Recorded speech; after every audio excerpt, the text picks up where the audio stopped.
ओम नमो भगवते वासुदेवाय नमः।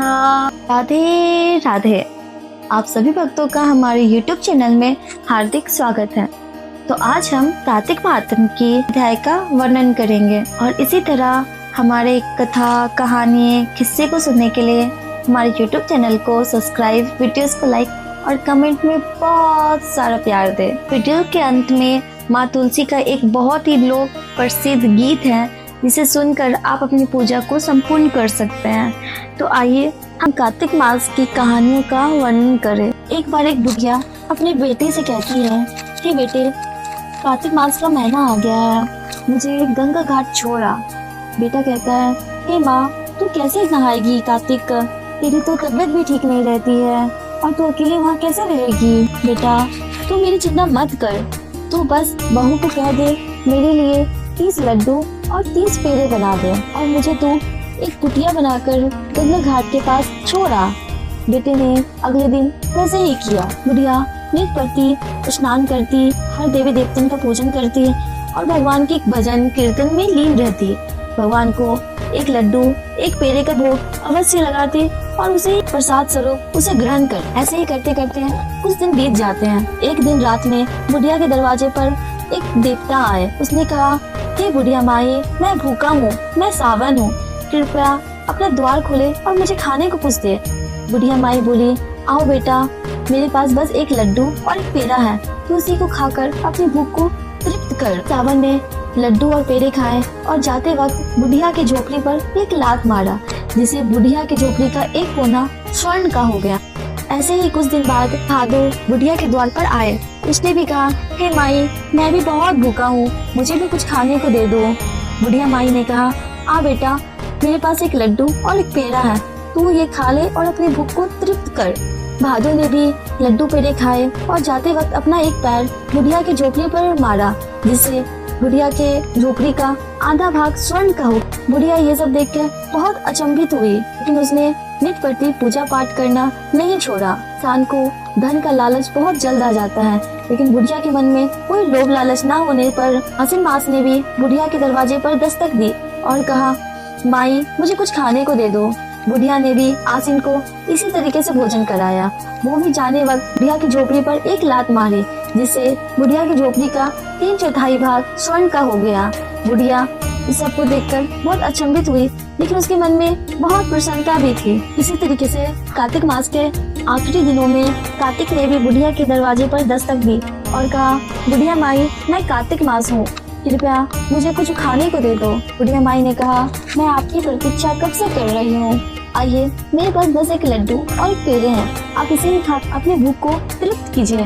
कार्तिक मास ने भी एक लड्डू और एक पेड़े खाए और जाते वक्त अपना एक पैर बुढ़िया की झोपड़ी पर मारा, जिससे बुढ़िया का संपूर्ण झोपड़ी स्वर्ण का हो गया। इस तरीके से आखिरी में जब कार्तिक मास संपूर्ण हुआ, क्या अपनी माँ को ले जाने के लिए गंगा घाट आया। अब वह देखता है वहाँ झोपड़ी तो नहीं है, लेकिन एक स्वर्ण झोपड़ी है, जिसे देखकर वह अचंभित हुआ। आस पड़ोस के लोग ने कहा, ये तुम्हारी माई के भक्ति का स्वरूप है जो ये झोपड़ी स्वर्ण की हो गई है। बुढ़िया ने भी जब अपने बेटे को देखा तो उसने कहा, बेटा, लोभ करना अच्छी आदत नहीं है, इसलिए तू जितना ले जा सके उतना ले जा और बाकी सब इन गरीबों में बांट दे। बेटे ने भी माँ की बात मानी और ऐसा ही किया। इस तरीके से जब वो घर पहुंची तो बहू ने देखा कि अब मेरी सास तो इतनी धनवान हो गई है, क्या भक्ति करके इतना स्वर्ण मिलता है, तो अगले साल मैं भी अपनी माई को घाट स्नान के लिए भेजूंगी। बेटी ने जब अपनी माँ से कहा, माँ, अगले साल तू भी कार्तिक मास में गंगा घाट स्नान करने के लिए जाना। तो माई ने कहा, हे बेटी, मुझसे तो भूख बर्दाश्त नहीं होती और मुझे बहुत ठंड लगती है, मैं नहीं जाऊंगी। लेकिन बेटी ने बहुत कहकर अपनी माई को अपने पति द्वारा गंगा घाट के किनारे भिजवा दिया। बुढ़िया न नहाती, न स्नान करती, न पूजा पाठ करती और जो कोई भी आस पड़ोस के लोग उसे उठाने आते उसे कहती, मुझे बहुत ठंड लगती है, मैं नहीं जाऊंगी। पहले की भांति जब सावन मास के दरवाजे पर दस्तक दिया तो उसने कहा, भाई, मुझे कुछ दे दो खाने को, मैं बहुत भूखा हूँ। बुढ़िया बोली, जाओ भाई, आगे जाओ, मेरे पास खाने के लिए खुद कुछ नहीं है, मैं तुझे क्या दूंगी। उसने सावन को भूखा ही लौटा दिया। उसने अपना एक पैर बुढ़िया की झोपड़ी पर मारा, जिससे झोपड़ी का एक कोना लुप्त हो गया। भादो भी आया, उसने भी माई से भोजन की गुहार की। माई ने उसे भी भूखा ही लौटा दिया। उसने भी अपना एक पैर झोपड़ी में मारा और वो आधी झोपड़ी लुप्त हो गई। आषाढ़ मास के साथ भी ऐसा ही हुआ। उसने भी अपना एक पैर झोपड़ी में मारा और वो झोपड़ी का 3/4 भाग लुप्त हो गया। लेकिन इतना होने पर भी बुढ़िया को कोई असर नहीं हुआ। उसे तो बस सोना और खाना था। फिर जब कार्तिक मास आया तो मुझे कुछ दे दो, मैं कार्तिक मास हूँ। तब बुढ़िया ने दरवाजे खोले और कहा, आओ, मैं आपकी प्रतीक्षा कर रही हूँ। आप ये लड्डू और पेड़े खाओ और मुझे बहुत सारा धन देकर जाओ। तब कार्तिक मास ने देखा, ये बुढ़िया तो ना स्नान करती है, ना भक्ति करती है, दिन भर सिर्फ सोती है और खाती है। कार्तिक मास ने कहा, मैं आपको कोई धन नहीं दूंगा। उसने क्रोधित होकर अपना एक पैर बुढ़िया की झोपड़ी के किनारे पे मारा, जिससे संपूर्ण झोपड़ी लुप्त हो गई। एवं कार्तिक मास ने क्रोधपूर्वक बुढ़िया को गधी होने का श्राप दिया। बुढ़िया गधी हो गई तो दामाद जब बुढ़िया को लेने आया तो उसने अपनी सास को ना पाकर आस पड़ोस के लोगों से पूछा कि यहाँ पर गंगा घाट किनारे मेरी एक सास रहती थी, वो कहाँ गई? तब लोगों ने कहा, वह ना स्नान करती, ना पूजा पाठ करती, दिन भर खाती और सोती थी, इसलिए कार्तिक देव ने इसे गधी बना दिया है। बाद में अपनी सास को बोरिया में बंद कर घर ले गया। जब घर गई तो बेटी बहुत उत्सुक होकर अपनी माई को खोजने लगी, लेकिन माई को ना पाकर उसने अपने पति से पूछा, मेरी माई कहाँ है? क्या आप उसे नहीं लाए? ये तुम्हारी माई है जो गधी बन गई है। अब बेटी को बहुत दुख हुआ। उसने ब्राह्मण से पूछा कि मैं अपनी माई को पुनः कैसे प्राप्त कर सकती हूँ।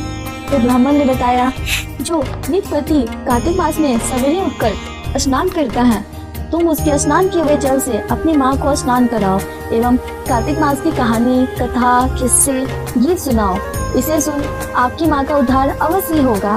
बुढ़िया ने अपनी सास से कहा कि हे माँ, क्या आप अपनी स्नान किए हुए पानी को मेरी माँ को दे सकते हैं? तो अच्छी वाली बुढ़िया बोली, हाँ, क्यों नहीं।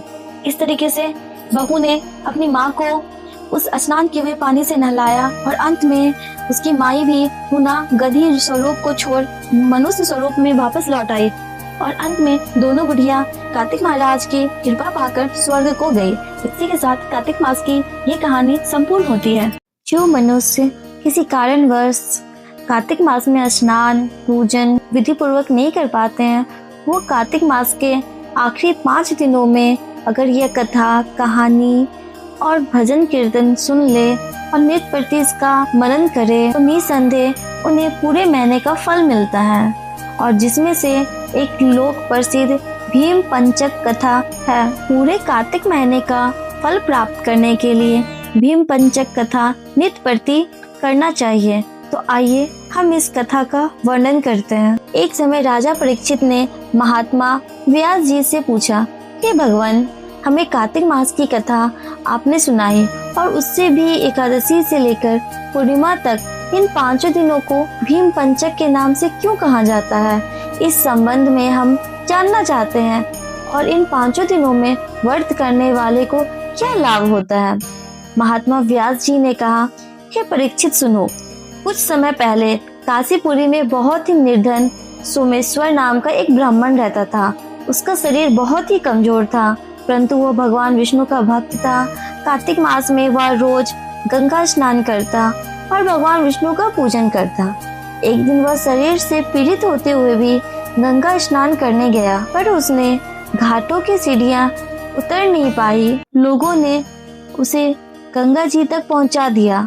गंगा स्नान कर वहीं बैठकर संतो उपासना करने लगा। वहीं पर वृद्ध ब्राह्मण के रूप में भगवान अपने भक्त पर कृपा करके वहाँ बैठ गए। भगवान ने ब्राह्मण को बड़े कष्टों में देखा और पूछा, हे ब्राह्मण, तुम्हारी स्थिति तो स्नान करने की नहीं है, फिर भी तुम ऐसी अवस्था में भी स्नान करने आए हो, कहो क्या चाहते हो? ऐसे वचन सुनकर वृद्ध ब्राह्मण ने कहा, हे भगवान, मैं बहुत गरीब ब्राह्मण हूँ, इसलिए मैं यहाँ अपमानित हूँ और तकलीफ पाता हूँ। इस कारण मैं हमेशा परेशान रहता हूँ।